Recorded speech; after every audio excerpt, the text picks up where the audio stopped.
20 রাকাতের কম তারাবি হয় না, হয় না, হয় না, হয় না, হবে না। দৈন্তান নয় কেন না,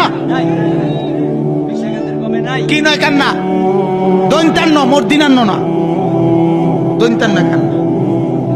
হ্যাঁ, 8 রাকাত যারা তারাবি পড়ে কিংবা বলে তাদের তারাবি আদায় হবে না। হযরত আয়েশা রাদিয়াল্লাহু আনহা তিনি বলেছেন যে নবী রমজান মাসে 11 রাকাত করে পড়তেন আর অন্যান্য মাসেও তিনি বলেছেন নবী পড়তেন 4 রাকাত করে। আমি এই রাকাতগুলোর দৈর্ঘ্য আর সৌন্দর্যের বর্ণনা দিতে পারবো না। তারপর আবারও পড়তেন 4 রাকাত, এটার দৈর্ঘ্য আর সৌন্দর্যের বর্ণনা দিতে আমি পারবো না। এরপর পড়তেন 3 রাকাত, তার মানে 8 যোগ 3।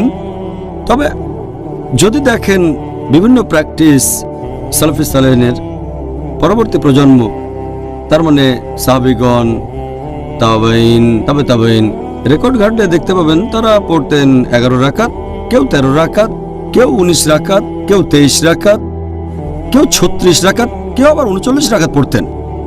আর আপনি যদি পড়েন মুসান্নাফ ইবনে শাইবা খণ্ড নম্বর 2 পৃষ্ঠা নম্বর 165 ও 166, বলা হয়েছে যে তাবাইনগণ যখন রমজান মাসে কিয়ামুল লাইল পড়তেন, যেটাকে বলা হয় তারাবি, তারা পড়তেন 20 রাকাত। কোন কোন জায়গায় আছে তারা পড়তেন 36 রাকাত। এখন এই নামাজের রাকাতের কথা যদি বলতে হয়, নবী বলেছেন তোমরা 2 রাকাত করে যত খুশি নামাজ পড়তে পারো, তারপর পড়বে 1 রাকাত। আর আমি আগেও বলেছি সহিহ বুখারী হাদিস নাম্বার 472 খণ্ড নম্বর 1, আপনি যত রাকাত খুশি নামাজ পড়তে পারেন, প্রথমে 2 রাকাত পরে 1 রাকাত। তবে আপনি যদি নবীর সুন্নত মেনে চলতে চান, নবী সবসময় পড়তেন 8 রাকাত যোগ 3। তাহলে কত রাকাতের অনুমতি আছে? আপনি যত খুশি পড়তে পারেন, 8, 10, 20, 36, সমস্যা নেই। তারপরে পড়বেন 3 রাকাত ভেতর।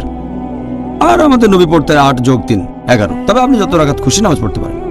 হ্যাঁ, আপনি আমাদের বলেছেন যে কিয়ামুল লাইলে আমরা মুসলিমরা যত রাকাত ইচ্ছা নামাজ আদায় করতে পারি, তবে নবীর সুন্নত 8 রাকাত।